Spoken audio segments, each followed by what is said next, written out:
Olá! Você está assistindo à quarta parte da aula 34 de MA 091 Matemática Básica, que trata da função logarítmica. Se na terceira parte da aula vimos como expandir expressões logarítmicas, nessa quarta parte faremos o caminho inverso e contrairemos expressões logarítmicas que já estavam expandidas. Começaremos o nosso trabalho escrevendo esta expressão que está aqui como o logaritmo de um único termo.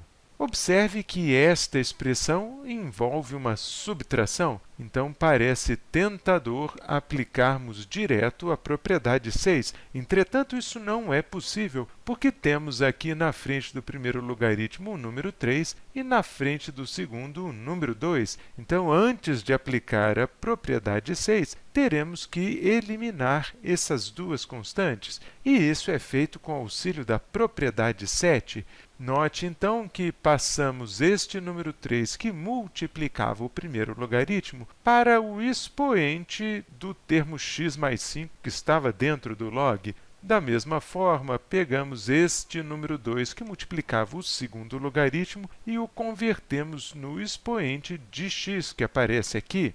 Agora que aplicamos a propriedade 7 e que temos, de fato, a diferença de dois logaritmos na base 10, podemos, então, aplicar a propriedade 6 e reescrever essa diferença como o logaritmo do quociente. Temos, assim, o logaritmo de x mais 5 elevado ao cubo dividido por x ao quadrado. Note, então, que conseguimos converter a diferença de dois logaritmos multiplicados por constantes num único logaritmo na base 10.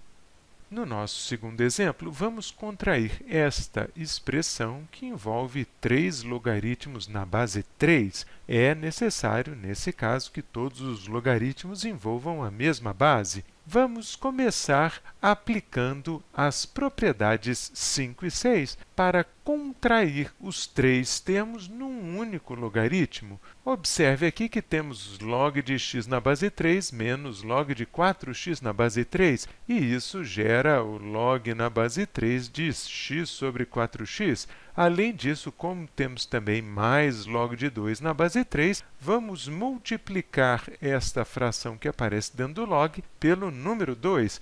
Usando, então, as duas propriedades, conseguimos converter a soma ou subtração de 3 logaritmos em um único logaritmo. Agora, para terminar a nossa contração, basta simplificar a expressão que está dentro dos parênteses. Notando, então, que aqui temos x sobre x, que vale 1, e 2 sobre 4, que vale meio, concluímos que a expressão original é igual, simplesmente, a logaritmo de meio na base 3.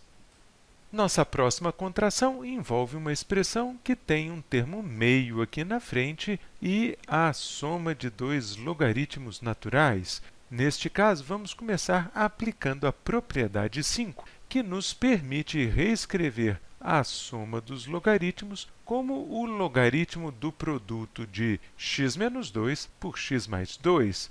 Observe que este produto que está dentro do logaritmo natural é um produto notável. Simplificando, então, este produto notável, escrevemos x menos 2 vezes x mais 2 como x ao quadrado menos 2 ao quadrado.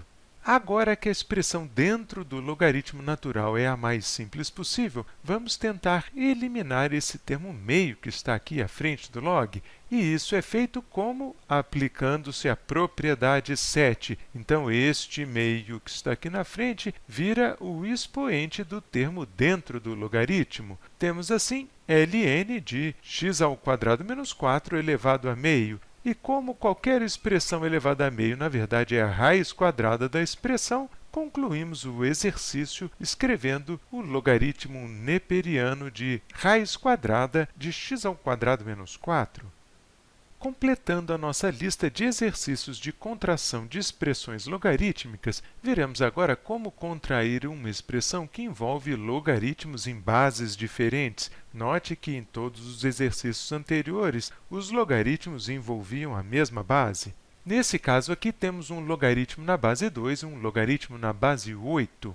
Nossa primeira tarefa será, então, converter um dos dois logaritmos à base do outro logaritmo. Faremos isso convertendo o logaritmo de x na base 8 em uma expressão que envolve o logaritmo na base 2. Lembre-se, então, que a nossa fórmula de mudança de base diz que o logaritmo de x na base 8 é o logaritmo de x na base 2 dividido pelo logaritmo de 8 na base 2. Podíamos aqui ter usado qualquer base e usamos a base 2 para uniformizar a base deste termo com a base do outro logaritmo que está sendo somado. Agora, temos dois termos com logaritmo na base 2. Entretanto, o segundo termo ainda tem este denominador que é inconveniente. Então, vamos tentar eliminar o denominador aqui, que é uma constante. Primeiro, lembramos que o logaritmo de 8 na base 2 é simplesmente 3, já que 2 ao cubo é igual a 8.